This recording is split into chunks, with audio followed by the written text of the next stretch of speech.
राख उड़ रही थी। रेडन जलती जमीन पर पड़ा था, खून में सना, मां की ठंडी होती गोद को पकड़े हुए। उसकी आंखों में आंसू नहीं थे, बस एक सूनी सी नजर जो मदद नहीं जवाब ढूंढ रही थी। रेडन की मां की सांसें थम चुकी थीं, लेकिन वो अब भी कह रहा था, मत जाओ। अचानक अंधेरे से एक साया निकला, दो चमकती लाल आंखें और एक भारी सांस जो जैसे सब कुछ चीर देती थी। वो था डीमन, वही जिसने सब कुछ छीन लिया। उसने झुककर कुछ कहा, कुछ ऐसा जिसने रेडन की आत्मा को झकझोर दिया। उस पल रेडन के भीतर कुछ बदल गया। वो दर्द, वो चीख अब सन्नाटे में बदल चुके थे। उसके रगों में कुछ और बह रहा था, कुछ पराया, कुछ खतरनाक। वो अब वही मासूम बच्चा नहीं रहा था, पर वो ये भी नहीं जानता था कि अब वो है क्या। साल गुजरे और राइडन बड़ा हुआ, पर उस रात की आग अब भी उसके भीतर जलती थी। रात उतर चुकी थी, पर रेडन की आंखों में नींद नहीं थी। उसका हाथ अब भी जल रहा था, उस नीली रोशनी से जो अचानक उसके अंदर से निकली थी। वो समझ नहीं पा रहा था कि ये क्या था और क्यों आज ही उसके भीतर कुछ हलचल हुई है। वो झोपड़ी से बाहर निकलता है, चारों ओर सन्नाटा है, लेकिन हवा कुछ कह रही है, जैसे कोई पुरानी दबी याद अब जिंदा हो रही हो। वो उसी पुराने तालाब तक जाता है जहां बचपन में मां के साथ आता था।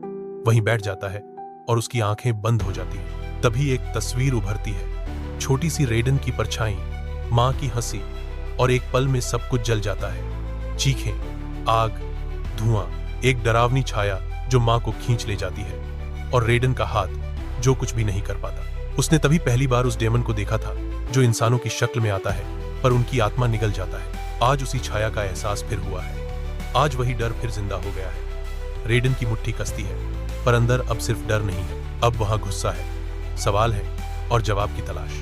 वो वापस झोपड़ी की ओर बढ़ता है, पर अब उसकी चाल में नरमी नहीं, एक ठहराव है और आग है। झोपड़ी की तरफ लौटते हुए रेडन की परछाई अब और लंबी लग रही थी, जैसे अंधेरा अब उससे डरने लगा।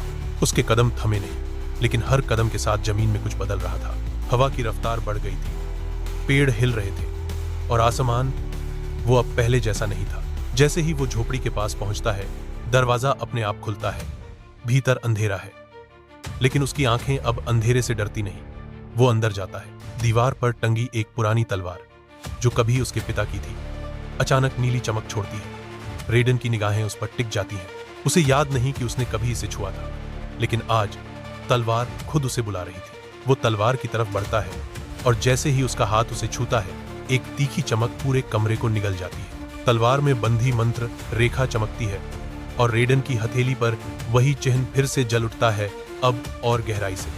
तभी उसकी सांसें तेज होती हैं। एक पुराना दृश्य उसकी आंखों में कौंधता है। एक युद्ध, रक्त से सना मैदान, एक योद्धा, ठीक उसी चिन्ह के साथ जो आज रेडन के हाथ पर है।